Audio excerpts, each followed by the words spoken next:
Okay, I figured it's about time I did something here. It's like, had a few things pile up over the past couple of days I need to get to here, and let's just kick it off with this one here.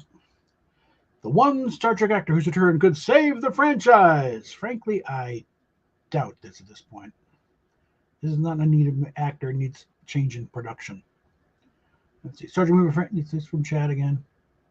No, Anthony. No. Let's see. Star Trek movie franchise is a current state of flux with a cast of Star Trek Beyond, led by Chris Pine, tapped to return for Star Trek 4. Tapped by who?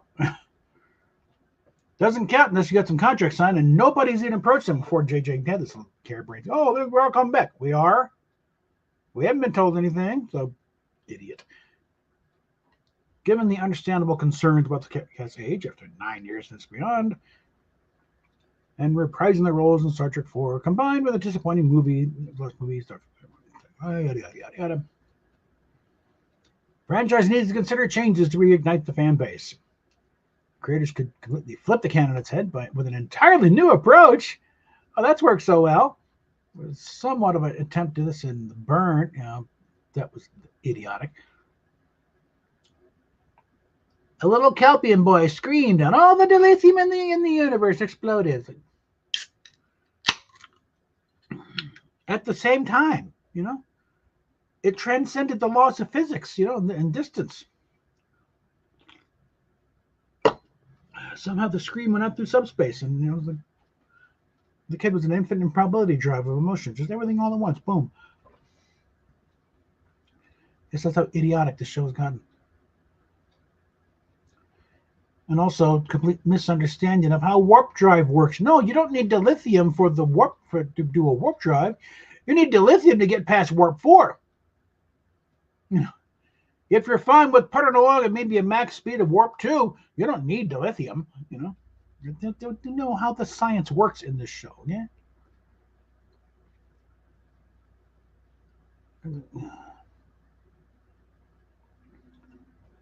And as ambitious as the Burn storyline was, it didn't necessarily create a new foe for the Federation. Star Trek's not supposed to be about heroes and villains. Heroes, yes. Villains, not so much. Get that off the screen. And so here's a Star Trek actor who should be back with a surprising twist.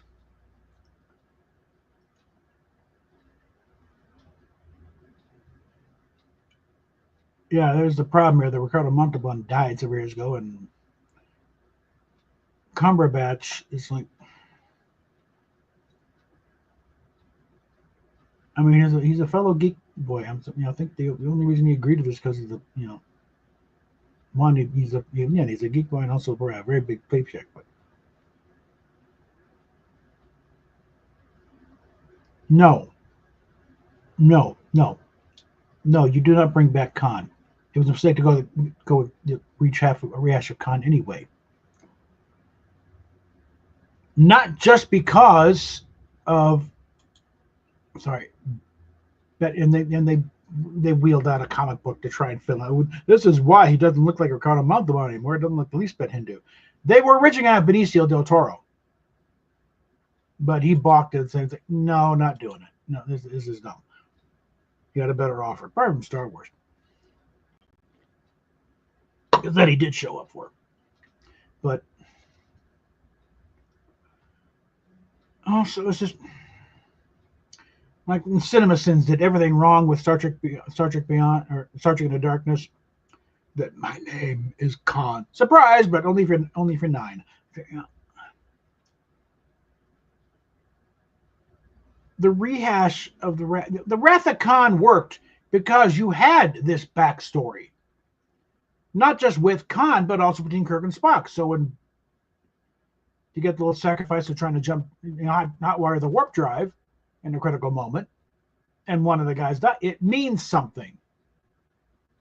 When Khan shows up on screen and Kirk reacts, it means something.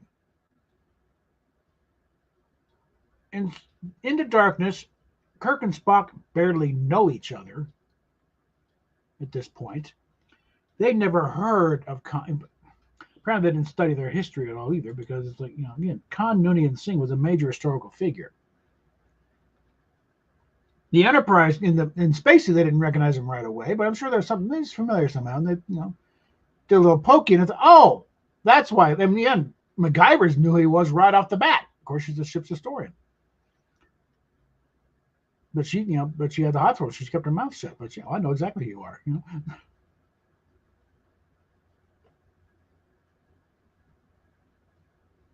So it's like, no.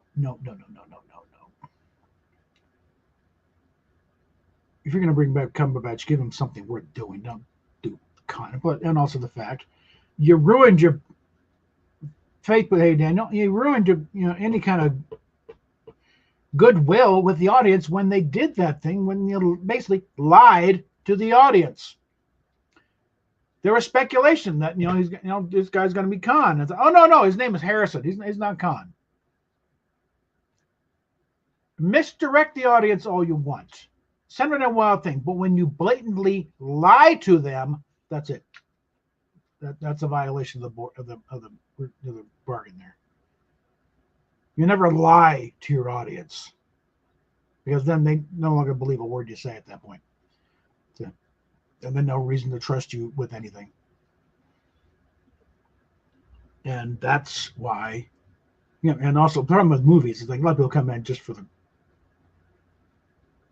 the curiosity factor. It's why the first JJ movie made so damn much money, or at least brought in so damn much money, because it's been how many years since Nemesis, and they're curious what it was going to do.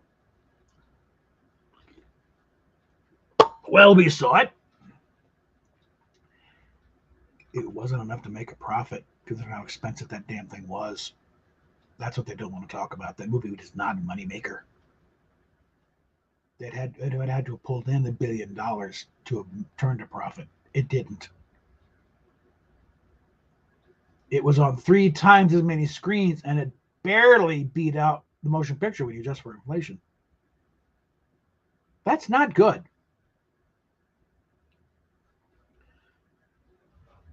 The motion picture made back its production budget in about a week. So it was one of the biggest moneymakers Paramount had ever had at that point. But the thing is, you can't really express your dissatisfaction with a project like that until the next movie. And what happened with Star Trek Beyond? It bombed. No qualification. No, it's just an unmitigated bomb. It only made like $50 million at the box office, and it probably cost a lot more than that to produce it. And you had to make about 2 or 3 times the production cost to break even. So you wonder why it's been so long for a Star Trek 4? That's why. It's like they're hanging on to JJ because they got a contract with him. They got to keep it, throw development money in, but the development money is a lot less than actual production money. The development money is just a few $1,000s here and there. That's a rounding error in the studio budget. You don't start getting serious if you actually throw in production money and start building sets and hiring actors and crew. And they can keep JJ dangling out there as long as they want. Oh, this is no development. It's development hell for a reason. That's why it's called development hell. It goes in, never comes out. How many productions? Oh, it's in development. 10 years later, it's still in development. I mean, if Quentin Tarantino hadn't officially said, no, it's not happening, we'd still be considering his Star Trek idea as in development. And frankly, it should be. I would like to see that. I would like to see Quentin Tarantino, because Quentin Tarantino's a huge fanboy, but also has huge problems with the JJ verse. And he has JJ's blessing. No, do what you want. I don't understand either. Go for it. You want the original to exist? Go for it. Do for it. And he said in the interviews at that point, yeah, the Chris Pine timeline will be dealt with.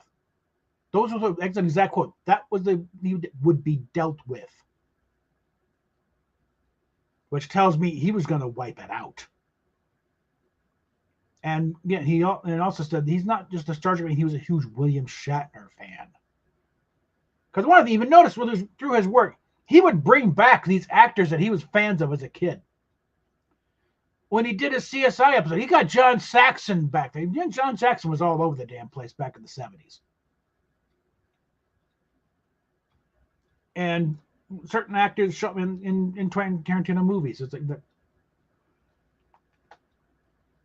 He hey, come on, I'll give you a job.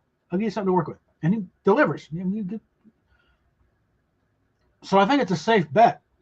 If his project would have gone through, you would have seen Bill Shatner as Captain Kirk back on screen in Tarantino's Star Trek film. And they would have taken on this idiotic J.J. Kelvin timeline and driven a stake through its heart. The only survivors left to be Kirk, Sulu, and Chekhov, because everyone else is, unfortunately passed on to the next sector. Got on to that undiscovered country from which no, wonder, come back. And I said it would probably, I think a lot of people thrown up by the fact that that it's be a turn to it's going to be R-rated. I don't think it would necessarily be that profane, because I think I would trust him enough to say this doesn't feel right for these characters to talk like this. But I think he would do that just to have the freedom that if he had to go there, he could. It would be profoundly violent, but it would also be so adherent to canon, I could stick it in the concordance.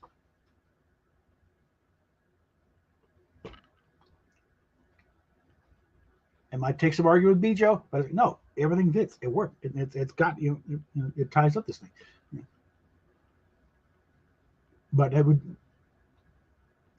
not be surprised in an interview, and he would have 2 or 3 copies of the various versions of the concordance of the encyclopedia on his desk. And it would come with it. Nope, because this says here that we're going to stick to this. We're going to fix this. Like I said, I would still like to see him give it a shot. Just drag this dust this off, and Quint, come on, let's give it a shot here. Okay, let's move on to the next one. I didn't even bring the thing up, did I? No, I did. Getting so caught up at this and forgetting to bring stuff up. Let's see. Let's go with this here. Come on.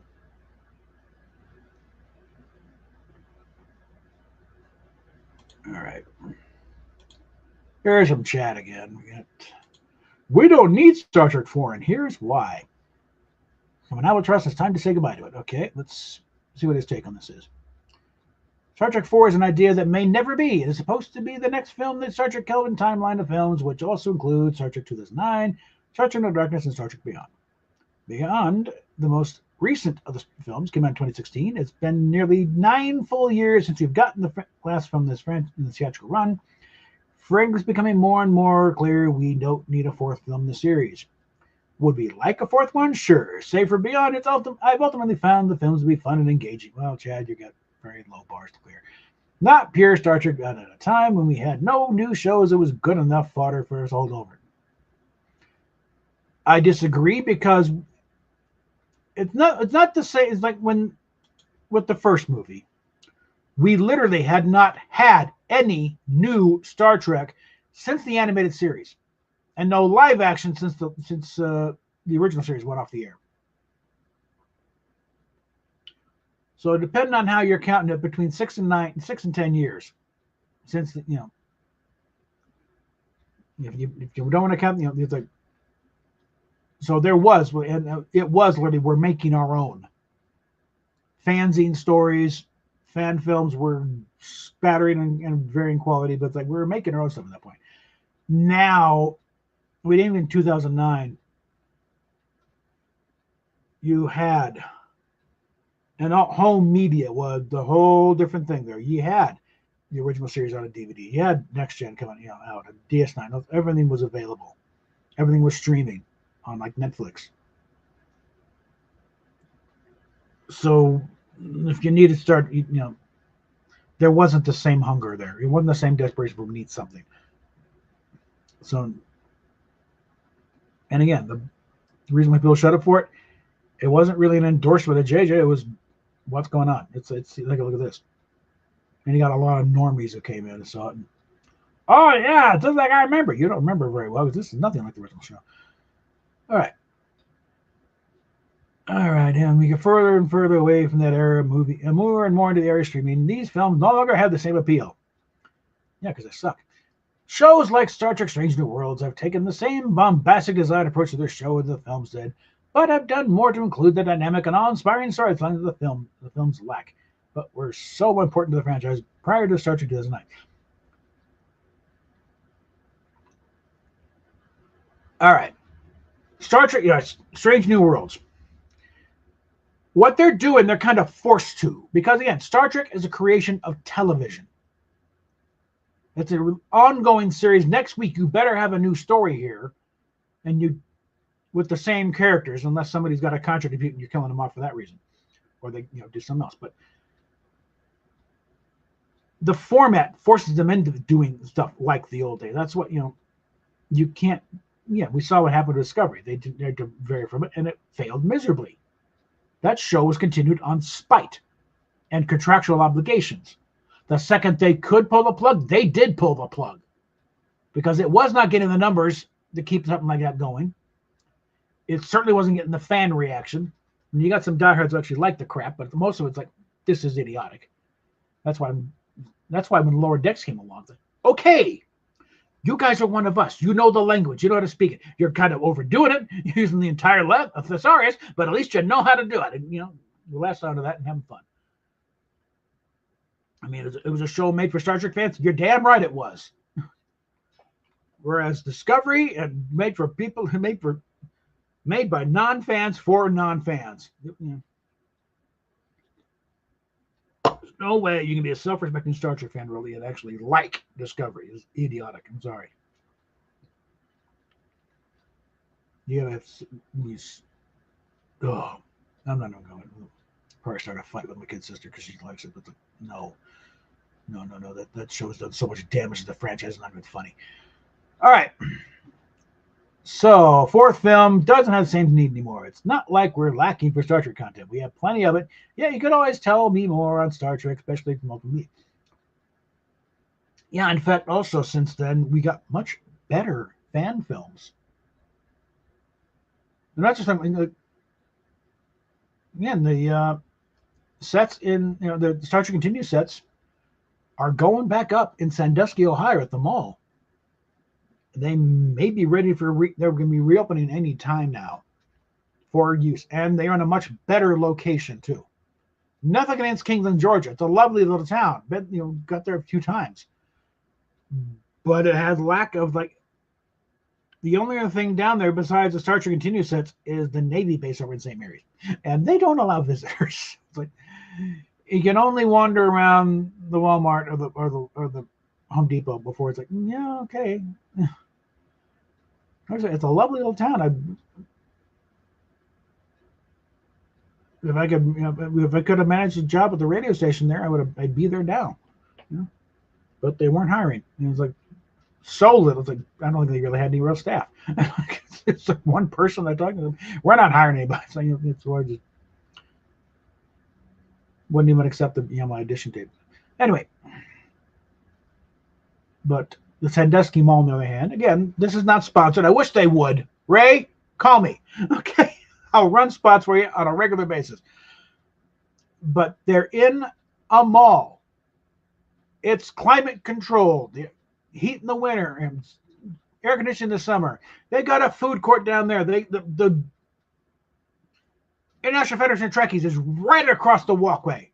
Literally there. It's like they got their own home. It's like very coherent. It's a perfect arrangement. That's what they finally talked him into it, because he wasn't Sandusky high. He wanted to move down, like to Orlando. But it's like more. But they kept no, really. It's like okay, and they're going to be up and running. If they're not up and running already, be NeutroZoneStudios.com, I think.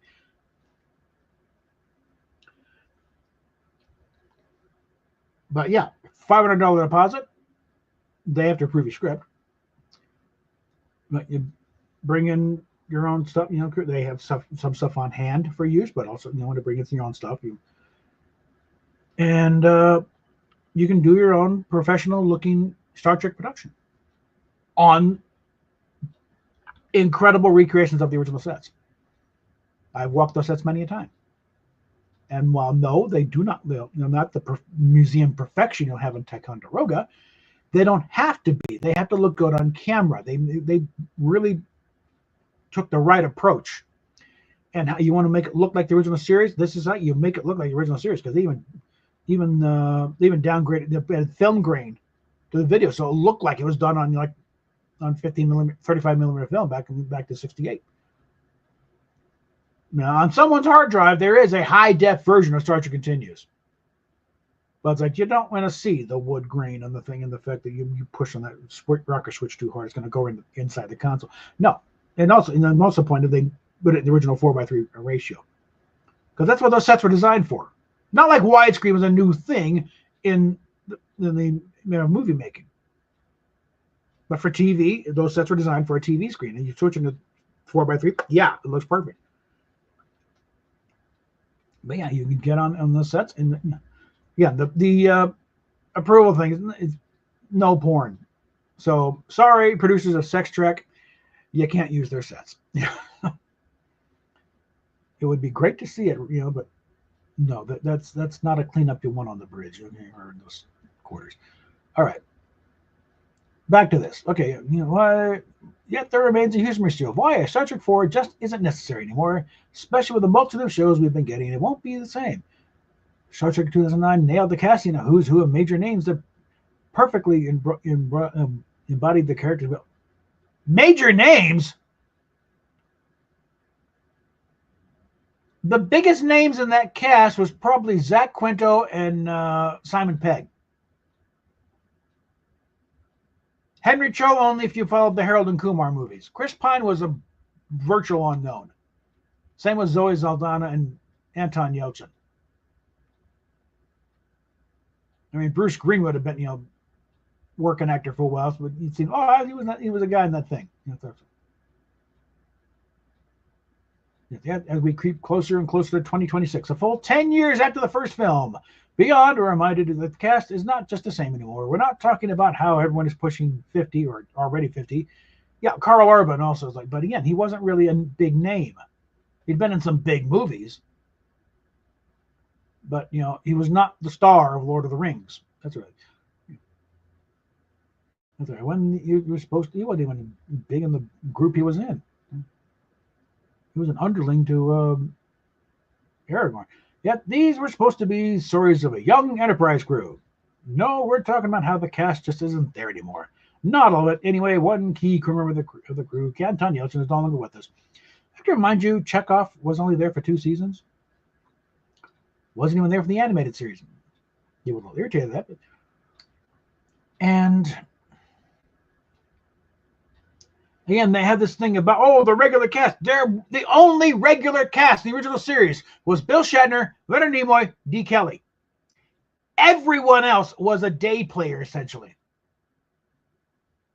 Look it up on IMDb. Scotty wasn't in every episode. Neither was Uhura. Neither was Sulu. And certainly not Chekhov. But even after he was added, he wasn't there all the time. Eddie Paskey was there more often than George Takei was. I mean, there were more frequent recurring players, but they weren't regular cast. And yeah, I think this is where I'm with Bill Shatner. I blame the conventions for making them think they were. Because everything, Sulu was my favorite. He should be a captain. Uhura was my favorite thing. The only one of the lower cast that really had, kept in perspective, I think, with Jimmy Doohan for a long time and Walter Koenig. The rest of them, they all went to their heads. Yeah, I should have been the captain. I'd like, George Takei kept getting for a Captain Zulu series. And of course, Shatter said, George, you realize you get your own ship. You're off the show. We're not doing a show about your ship. It's about the Enterprise. Okay. They had to pull some stuff to get the Excelsior as much time as they showed in 6. So hanging this whole thing on the fact that Anton Yelchin got run over by his own car. It's like, no, we can't do it now. Well, that's the reason to make a 4th film. The film series also lost Leonard Nimoy, who played the original Spock. Yada, yada, yada, yada.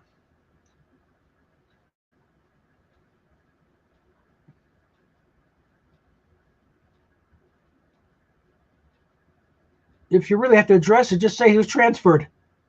It's not the same timeline. At least they had smarts to do that. It's not the same timeline. You don't need to follow the same thing. You don't need the same freaking crew. But again, you really don't need this series of films to begin with. Come on. Whoops.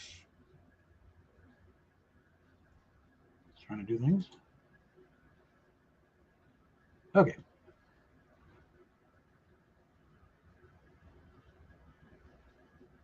I have no idea when it's, don't watch it, don't care. Yeah. I mean, I appreciate the fact that, well, people, but no, they're still doing too much wrong. It's still tied to the hip with Discovery, and therefore that makes it invalid. So let's move on to the next one here. Let's see. Let's see what this one's all about here. This is the best Star Trek movie. And no, it's not. What?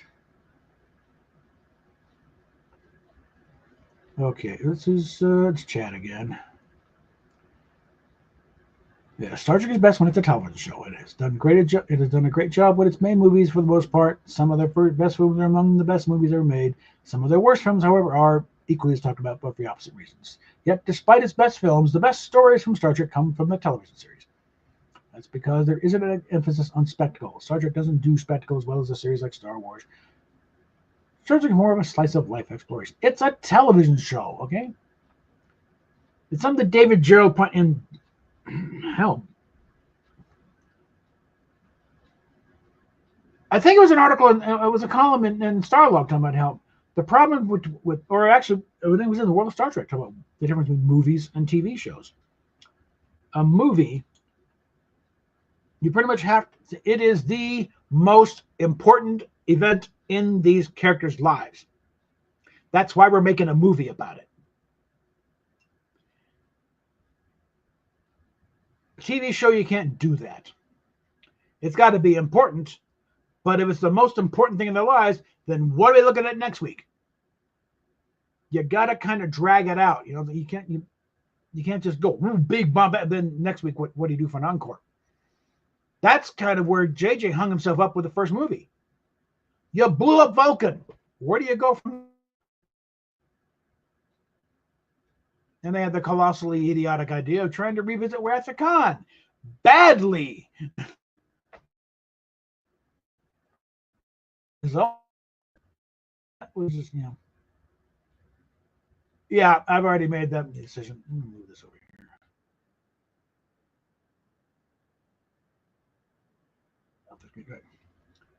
Let's see. So he's saying best of both worlds, parts 1 and 2. Okay. That's certainly going to argue for the best, overall story.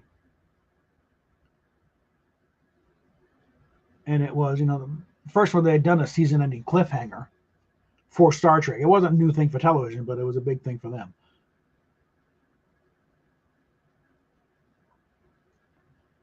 And actually, it touches on a little bit, seemingly ending Stewart's run with the series in one franchise in one shot. And actually, there's one thing. There was caught up in a lot of contract negotiations because Patrick Stewart's contract was up. So that promotion to captain, that was and the next season it would have been Jonathan Frakes doing that opening narration. So, but things went, as they were. They got Patrick through the contract, and life went on.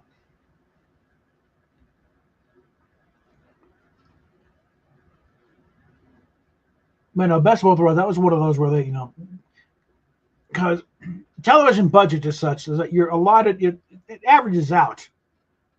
I think Next Gen was like $1.5 million per episode. But the movie's not set per episode. It's allotted out through the year, but you can do some cheap bottle shows in the meantime. They don't cost a lot. So you meant to save up some before you do a big spectacular one towards the end. So you might look at something big like or something with a lot of location shooting. You'll note that usually before that episode aired, there's a lot of shows where it's all on the Enterprise. It's all stock footage of the ship. You maybe pay for one big guest star, but other than that, it's a regular episode.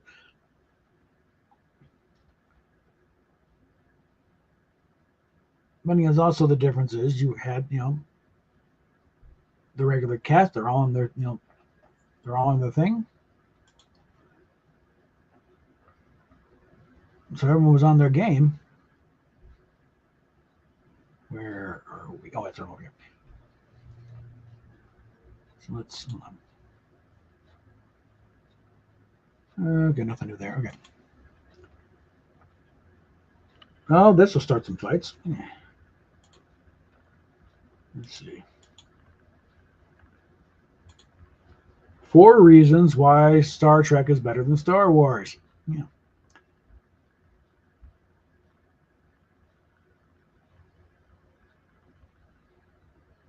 Well, let's take care of this here first. Again, they really weren't making one-to-one analogs to real-life situations. It was more just like, what if this goes in this direction? Like the eugenics wars, really, because eugenics was kind of the precursor to the Nazis, because that's what they like. Because the eugenics movement started in like the 20s, and so they're looking at Darwin and getting all the wrong lessons. And that's also where you got Planned Parenthood and some other things. They're trying to improve the race by weeding out the undesirables. And the Nazis took it on. Oh yes, we can do that, and they industrialized it. And it was kind of like, well, let's just a group of scientists. Trust the science. Fuck you. You're the guys who do this kind of thing. Like John Stewart saying, the world is going to, and the world ends. It's going to be one science. Dying it work. And, the Bell riots, it's like, well, we'd have riots all the damn time. So it figures like, what's going to happen if we don't do something about the homeless and more was the mental illness? Because even then, the mental health crisis was starting to build. Because a lot of the homeless people are also out there. But since somehow we shut down all the asylums, they got to go somewhere. So they wound up not assimilating in society and just dropping into the cracks. And the Bell riots just kind of like and I think there were actually talks about sanctuary districts where we just dump all the homeless people and let them fend for themselves. Well, ask the residents of LA how Skid Row is working out for them. That's essentially what you got. It's a district where it's nothing but homeless people, and they actually tried to file for incorporation into for city status.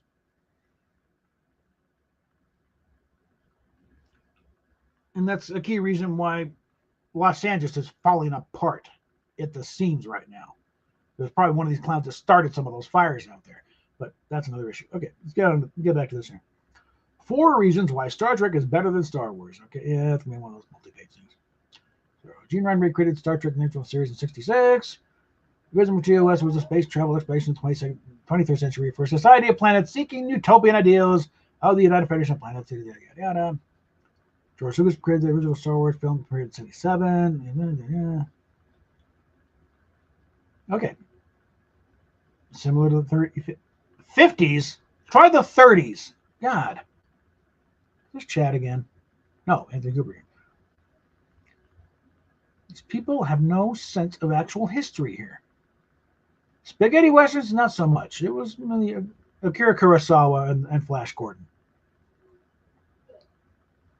Although 11-year Disney TOS aired when Star Trek was premiered, both are sci-fi fantasy adventures set in a fictional future.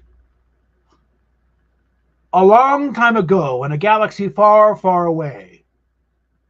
Pay attention to the opening titles, Anthony. Come on.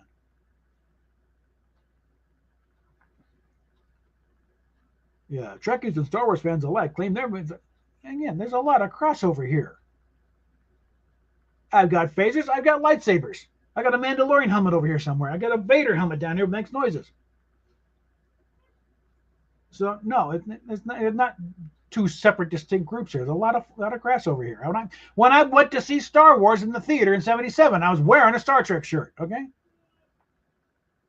I had one of the old Don Moore things. I wish I tried to get it back one time, but couldn't get in. Not that I could do anything with it now. I think it was maybe a medium. But okay. However, checking it out. Rich history of legendary movies, live action animated. Flight 2 has cancellation of 3 seasons. Yada, yada, yada, yada. Here's why Star Trek is better than Star Wars based on each fan fiction of it. Okay, let's see how badly we can screw up here. Structure and setting. Okay. Star Trek is set in the near distant future, starting in the 23rd century, and most recently with Star Trek Discovery. Fuck Discovery. Star Trek is grounded in concepts of the FBI. The protagonists are Star Trek enemy team captains and crews who warp through the galaxy in a variety of Starfleet Starship. In contrast, Star Wars is set in a distant, unknown galaxy in a time period in which planets and species are engaged in a constant influx of ruling regimes and warlords. All right. The dominant regime that rules by force and cruelty is primarily the Galactic Empire. Empire and the First Order. Ignore the sequel trilogy because they also didn't know what the hell they're doing.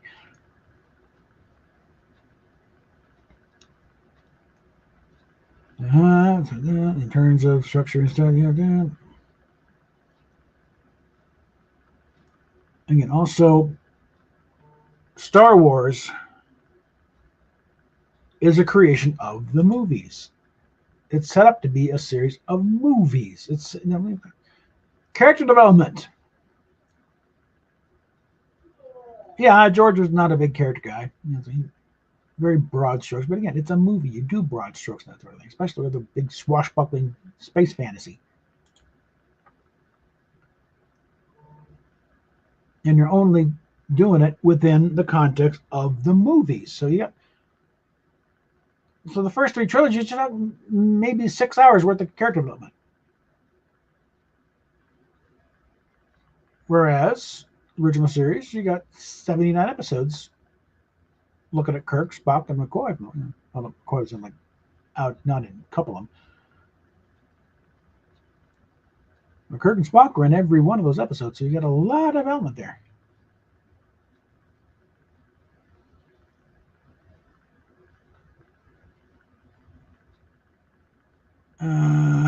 Charismatic, rules-breaking ladies' man, and he really wasn't.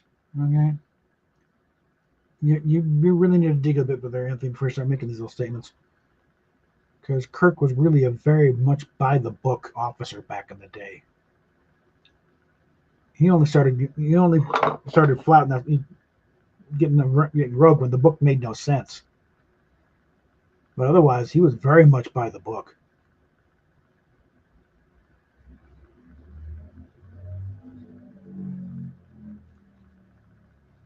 And also, Roddenberry wasn't the one who did most of the character. He did the general layout and pretty much let the actors, come up with stuff for the characters.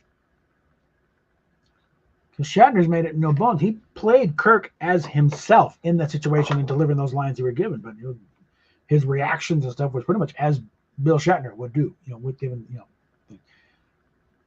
Nimoy, the Vulcan nerve pinch was his, because the original script was him walking up behind the evil Kirk and bopping him in the back of the head with a phaser. That's a bit Old West. And he came up with the thing on the set and the director, well, tell me what do you got in mind? And told Shatner what he had in mind. And Shatner's reaction sold it.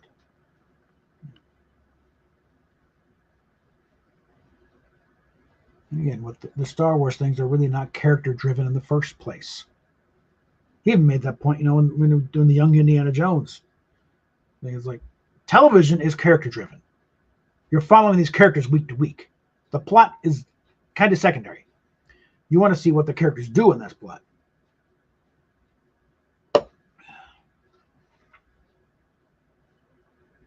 Let's move on here. All right. Ideals and politics. And again, we're going just on this here, but and again, Roddenberry, one of the reasons he created Star is he had some things he wanted to say about the current state of society, and little morality plays he was wanting to do. Star Wars, not so much. Remember, Star Wars originally because George wanted to do a big modern day update of Flash Gordon, but he couldn't get the rights. And so, okay, well, I'll make my own with hookers and blackjack.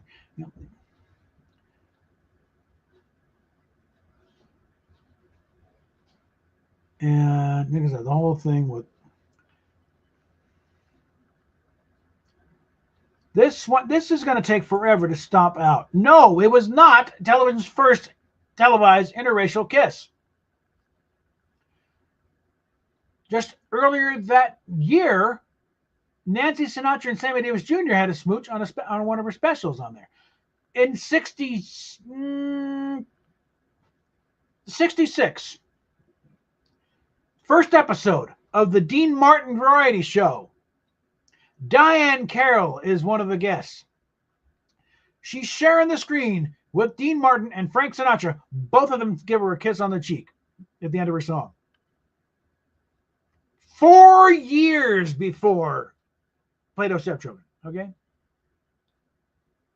Yeah, I didn't really think much of it either. Because it's like the one letter that Nichelle Nichols, cited about getting the only closest thing she ever got to a complaint. It's like when as a red-blooded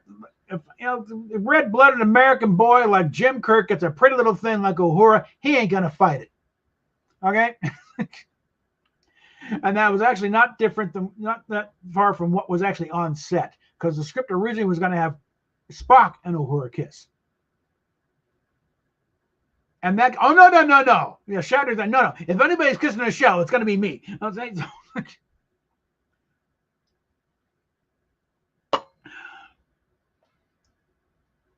and of course, Michelle's loving this. So they're fighting over me. And of course, the whole thing about when they're, and originally they're shooting it, they didn't think much about it either, about just about the racial aspect of it. They're just thinking about just these characters. And Shatner's being a typical horn dog stuff. He's going through divorce. He's hey, he's still a growing young man with healthy glands.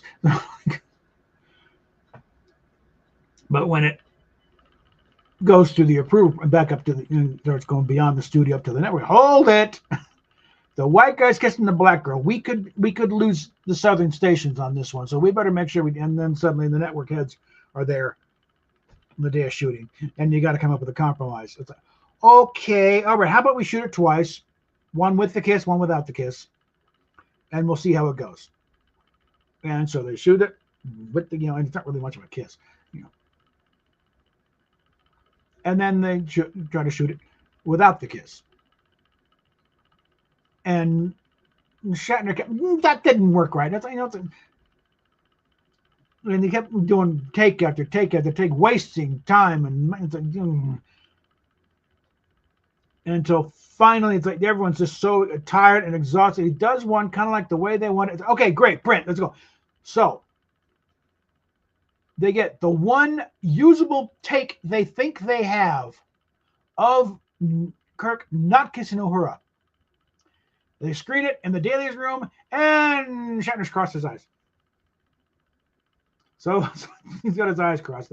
They can't use it. And then some network executive starts laughing. I guess we're going with the kiss. Okay. So, and again, a lot of it's the racial is overblown because, one, it really wasn't even Star Trek's first interracial kiss. I'd like to point out, Barbara Luna is Filipino.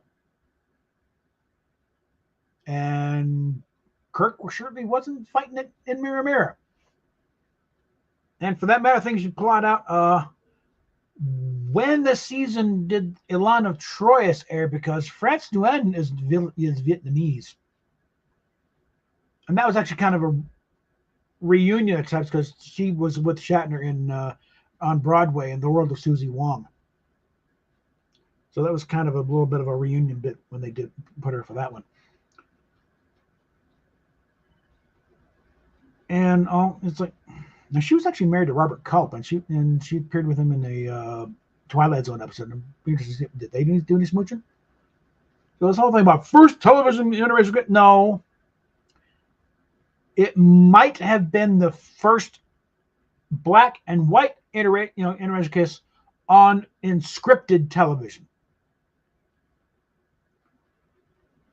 But again, and carried on further, as Rosetta, whenever I bring it up, Lucio Ball and Desi Arnaz. He's Cuban. He's not white. He was not white. And that goes back to the dawn of television, folks. Late 40s, early 50s. And they did all kinds of things. The whole thing about, they got, you can't sleep in the same bed. You got to be twin beds. They pushed the beds together. They stayed on their sides, but the twin bed. Yeah, they're in twin beds. They just pushed together, making a double. You're gonna tell the biggest, audience getter you got. How you're gonna do her show? I don't think so.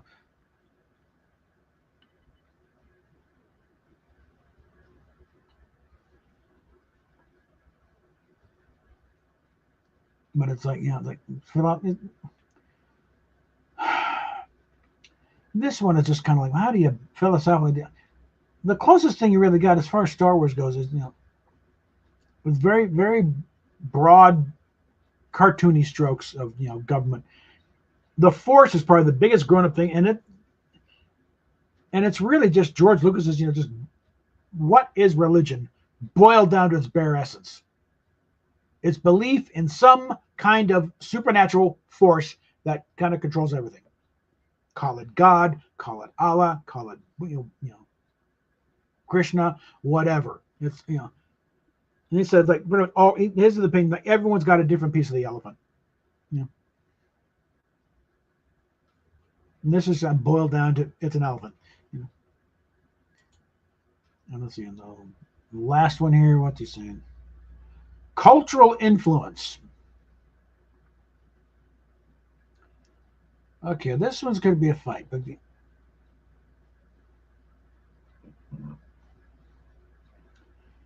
now let's see. Without identifying which branch, yada yada yada yada.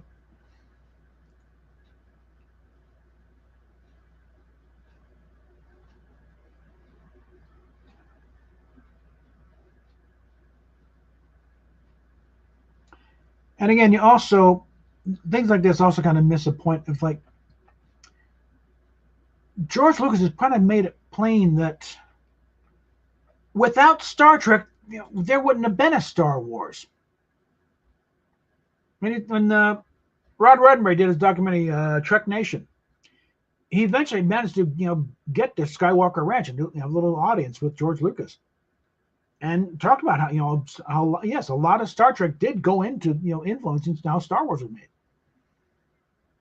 In fact, to the point where Gene Roddenberry was actually kind of irritated because hey, they stole it from us. And it's mainly just technical stuff like deflector shields, proton torpedoes instead of photon torpedoes, and tractor beams and something like that. So, but it's also not like Gene really created all that stuff in a whole cloth. That was all borrowed somewhere else too. That's kind of why there wasn't when George tried to sue Glenn Larson for Battlestar Galactica. Because well, he stole Star Wars. Well, George, you stole from everybody. Okay, so it's like, that's what threw it out there. Yeah, Larson stole from you, but you weren't exactly blameless on your side either. So sorry, George, but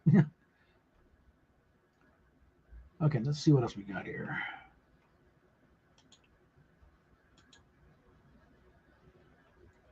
And nope, that's not right. That's something. Okay. All right, that's it for the Star Trek stuff. Because the other tabs I got open are, well, definitely not that. Okay. In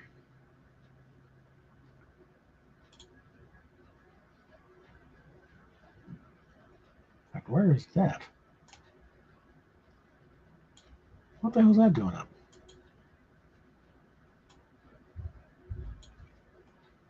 I hate these pop-ups. It's like, where the hell? Yeah, in a totally different window. Okay. So,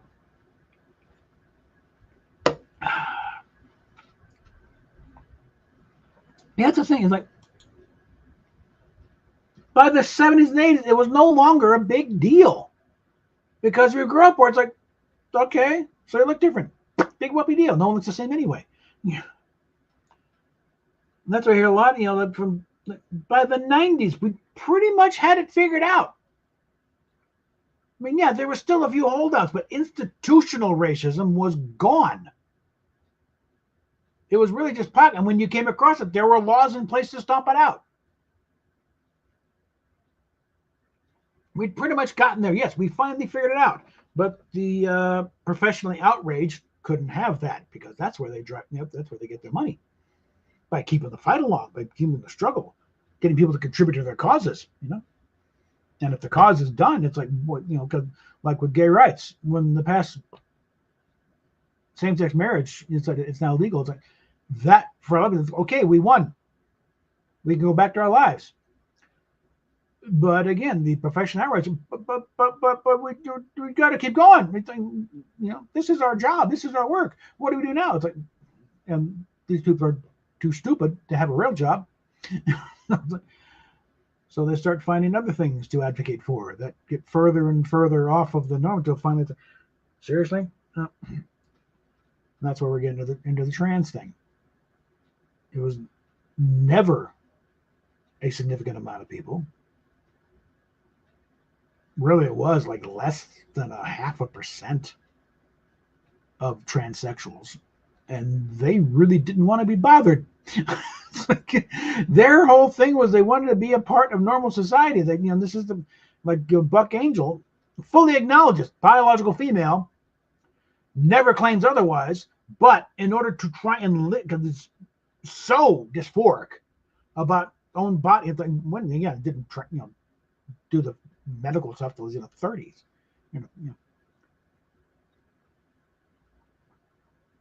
But to try and live functioning as a male, as a man, but but never trying to take just as no. Had my bottom surgery, and then just But I also tend to this is me personally. I will do the pronoun thing if they make the effort to actually go through a serious transition. Like if you're going through all the medical stuff, and it's like with Buck Angel, I'd look like a kind of an idiot calling him a she. Okay, big bushy beard, big muscular thing. It's like I think he's earned the right to be called a he. Okay, Caitlyn Jenner, that's a more of a struggle there because again, I remember the '76 Olympics. I remember Bruce Jenner on the box of Wheaties. In fact, I had my first bowl of Wheaties the first time in God knows how long. But and it's such a recent thing. But I went in the exchange. Piers Morgan tried to call out Riley Gaines. How do you refer to Caitlyn Jenner? He or she? It's like, and Jenner, to her credit, to his credit. I don't know. I'm still. I guess I'm getting to her credit. Stepped down and said, Riley uses he him. We're referring to but I don't mind. Okay, I prefer female pronouns, but I'm not going to dictate how they talk about it. As long as it's mean, it's not mean spirit. It's like, hey, whatever, you do you. And I think to a certain extent, the current level of how this ideology has taken over parts of society, folks like Jenner have a bit to answer for because they did kind of glamour and they were used to glamorize it and popularize it. And there's more than a few detransitioners who I consider friends who were personally influenced by Jenner coming out and saying, call me Caitlyn. So it's like, this wasn't supposed to be for everybody. It's like, but the fact that they have now changed the terms, because it's now the pushback has come back, but well, if you don't do this and this, but some people can't do this and that. Is inevitably going to bring in Indy. I think her recent health issues, I think she did try going on hormones, and it went very badly. Not everyone responds well to them, especially women, and especially if your system is not exactly the greatest in the first place. Like hers, she's got allergies at the wazoo. I mean, she's got a few big ones there, and it's like the month of I think December was kind of like nothing because she was so out of it. So I think it's like, but they've changed the definition such like, okay, you don't even have to do a damn thing. Just say you're trans and you're trans. I could declare myself a half black, half Filipino, trans woman right now, and you can't do a thing about it. If you do, you're a bigot. That's how idiotic it's gotten. And again, the way the pendulum swings, guess what? You're all getting mowed down now. Y'all gone crazy. It's time for the adults to get back in charge and sit your ass down and sit in the corner and think about what you've done while we try and fix this shit you spilled over the damn place. Okay? And unfortunately, some people are going to get caught up in that don't need to be. I reached out to Buck Angels. You guys might want to get ahead of this. Because you're going to catch shit you don't really deserve. Okay? I mean, he did respond to it. I've been campaigning against this stuff for a minute. Yeah, I know that. Those of us who have been following for a while know that. You're going to get a lot of people who haven't been following you that long, and you better get ahead of it. Okay? To credit. He's been jumping on this stuff. It's like, yeah, you people are idiots. This is the reason why the backlash is coming, because of you morons pushed it too damn far. And the big thing is you started involving kids. If you'd left the kids alone, this wouldn't be happening. But you couldn't, because you're not pulling in the adults. Because most adults, again, this sort of, this is just sort of mental thing that most kids grow out of. So they're really hitting them in their teens when they don't know what the hell is happening to them, when the puberty has gone wacky. And we've gone from born this way to, yeah, you're born that way, but maybe we can fix it. It is gay conversion therapy on steroids. It is like, back to the eugenics. It's the eugenicist dream come true. This is the way to get the undesirable deviants and perverts out of the population, and they'll do it themselves in the name of inclusion. Because what's the ultimate goal here? They sterilize themselves. There will be no more of these weirdos passing on their deviant genes to offspring. And they're doing it voluntarily. Joseph Mengele is laughing his ass off. They could not have come up with a better plan in our wildest dreams, and they're doing it themselves, and they call that inclusion. I have to remind you, a lot of this work and this ideology started in the camps. Actual Nazi scientists were doing this shit, and you're signing up for it. So think about the wrong side of history. Think about the side of history you're siding up with. I'm liking my side a lot more than yours, okay? Because my side's the one that shut down those damn camps, right? My side's the one that blew up that swastika on the top of the Reichstag, okay? Let's see what we got here. Obviously, we're deviating away from the Star Trek thing here, so. Okay, we got. Come on. And.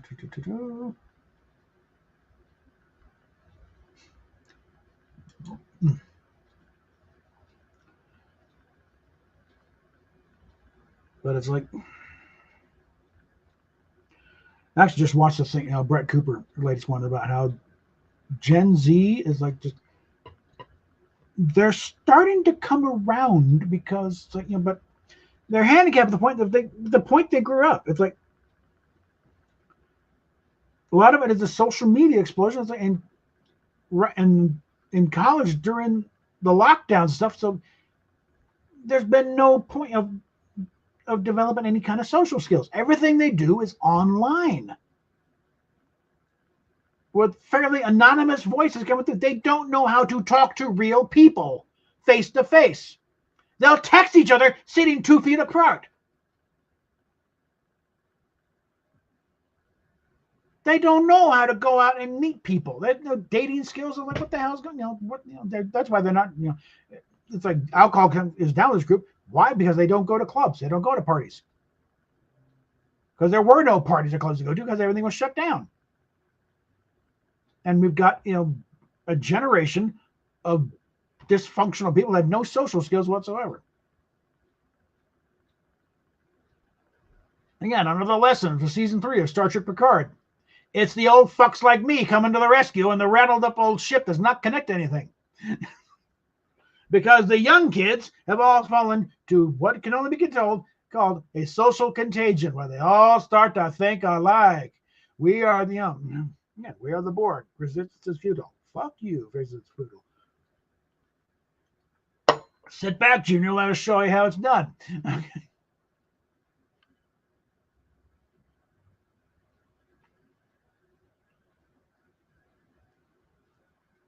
So let me go ahead and and this thing about Trump demanding rare earth minerals from Ukraine. It's kind of like you want to end the war, you're going to pay up. Okay, and let's go ahead and move this over here, and I'm going to go ahead. Like I said, they're going to do some Fortnite. Let's do some Fortnite. See how well this thing is working out. So far, the internet's starting to behave itself again. We're getting into that cycle. I'm still not sure I'd be able to do any team ups, bro. So, but if we can at least do a little bit of streaming here.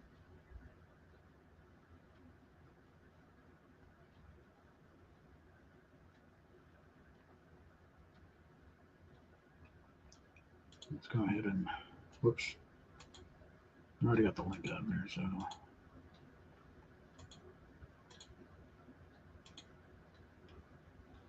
Let's pull that up here.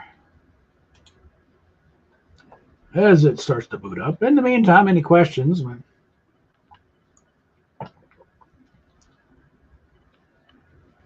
Since clearly I'm willing to take the discussion anywhere and anywhere.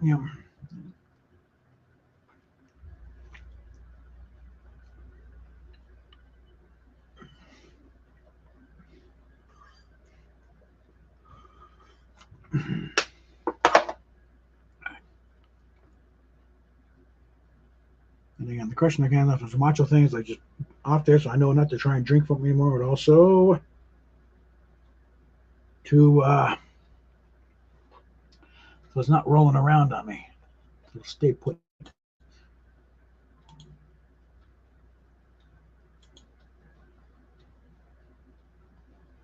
Okay.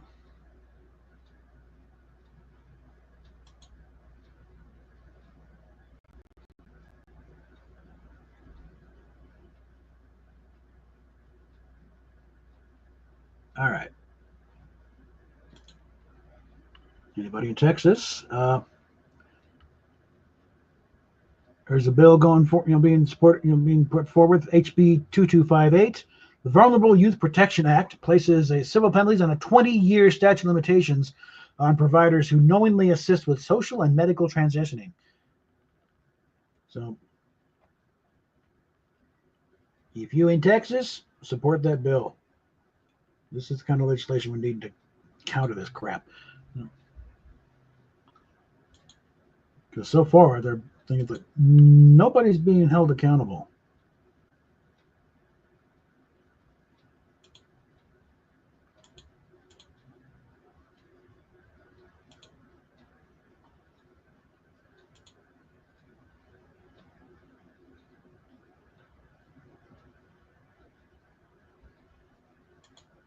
Also, let's see, cousin Sinead, I'm going on about how you're not all autistic. Okay, pull your side out of your ass.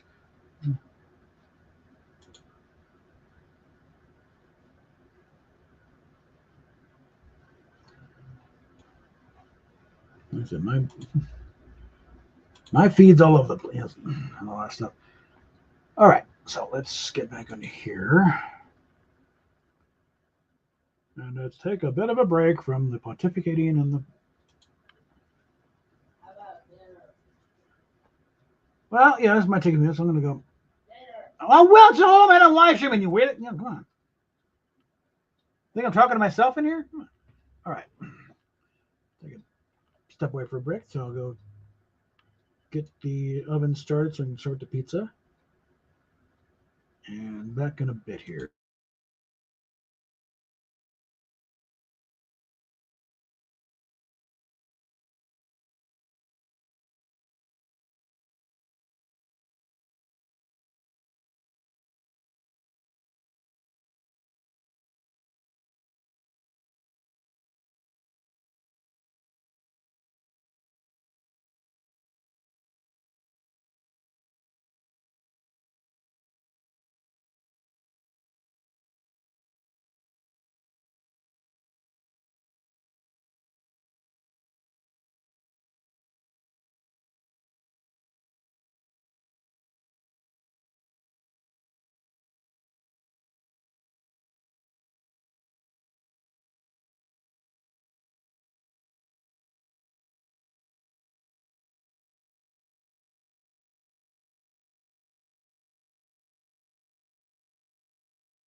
It's actually grown a bit. Okay, so let's go ahead and get on here.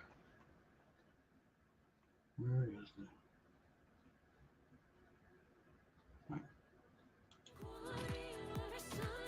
All right. Yes, got the battle pass. So we've got little Cassidy here. All right, so let's. All right, so just search name locations. Okay.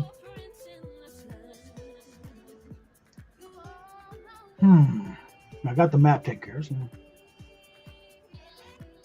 So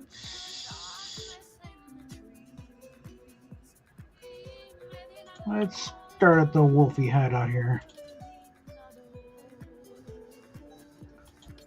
Let's see what we got here. That's not open for a while. Let's look at what's in the shop here.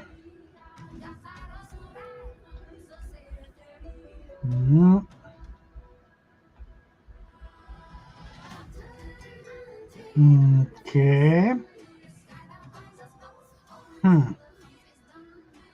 Interesting. Kind of looks like that one character from Ice Age.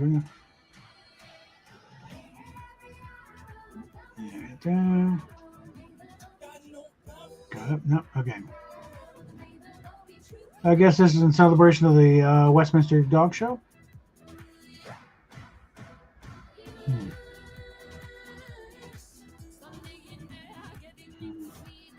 This is still dumb. All right, then we got these old guys coming back.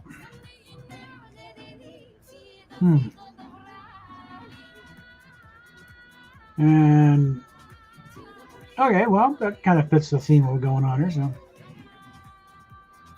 and that already got. Oh, damn! Just I'm waiting for her to come. You know, like, do it when I don't have any money. And really can't do it this time. So, shit.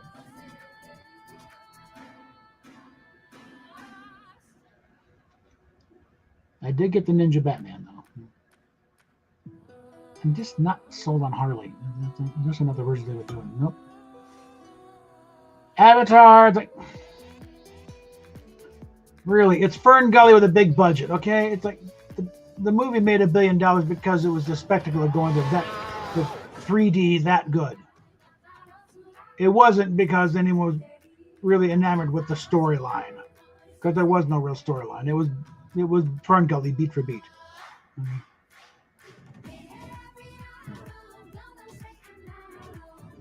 Me, I'm waiting for the Batmobile to show up. Oh,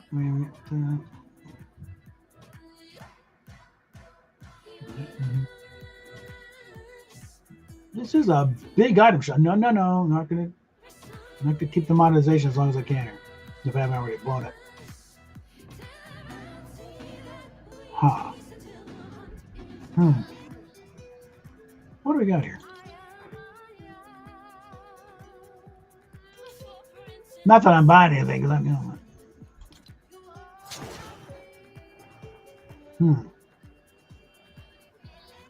Okay, cute, but I've already got the Batman ones there, so that really wouldn't be gaining much there.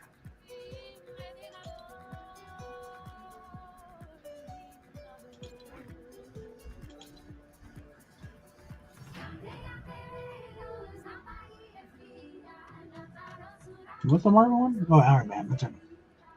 Okay. All right. Okay, let's see if I can get a round in before the oven heats up. Right now we're just getting the oven heated up.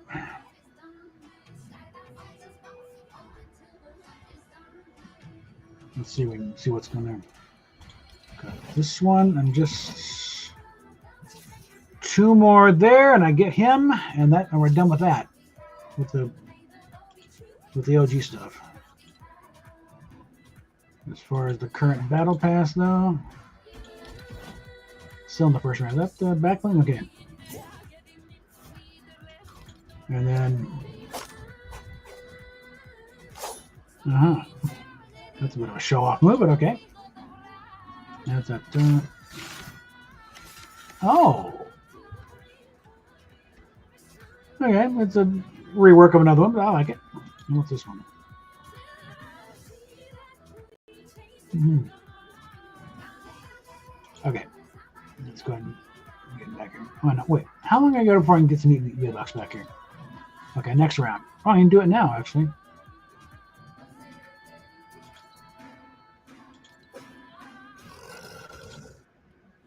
Okay.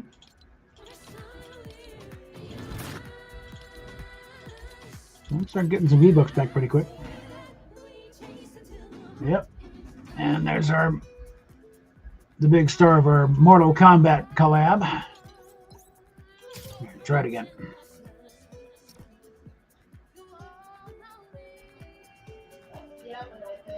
Oh, but it's preheating. God damn it. All right, well, hold on then. It just went off. We'll be back in a second. All right.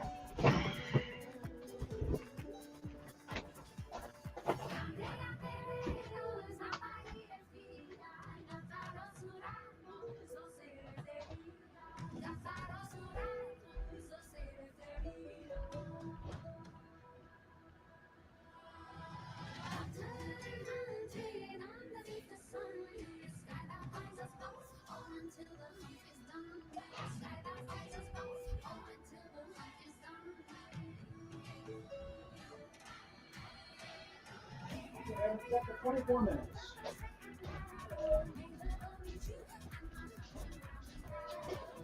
You want some light in there?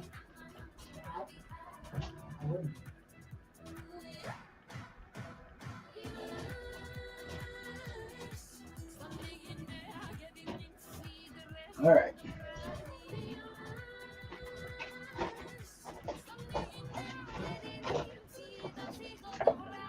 Okay.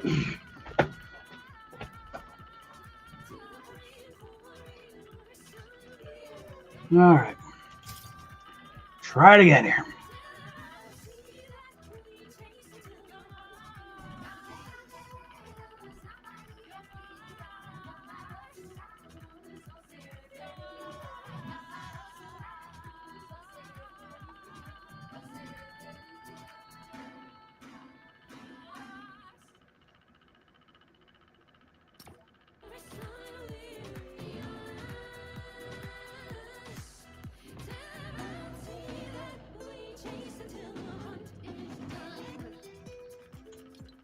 Okay, what's what thing that's? Uh-huh.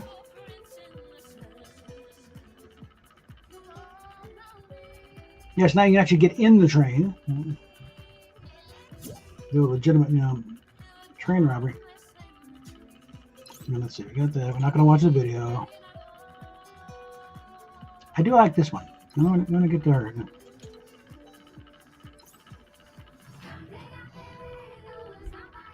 Yes, sir. Anyway, gangster pickle. All right.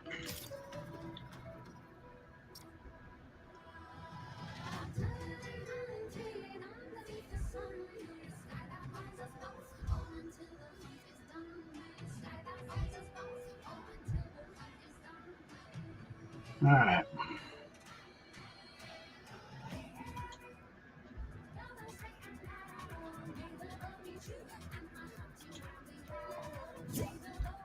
Yeah, I don't think the turn's going to happen today as far as that goes, so okay, we're at about an hour and 20 anyway, so I think I'm going to go and just wrap up the stream at this point here, and I'll try and do this off stream, and then might come in later, let you know how it did, but for now, I'll catch you later. Let's keep that here, so do the proper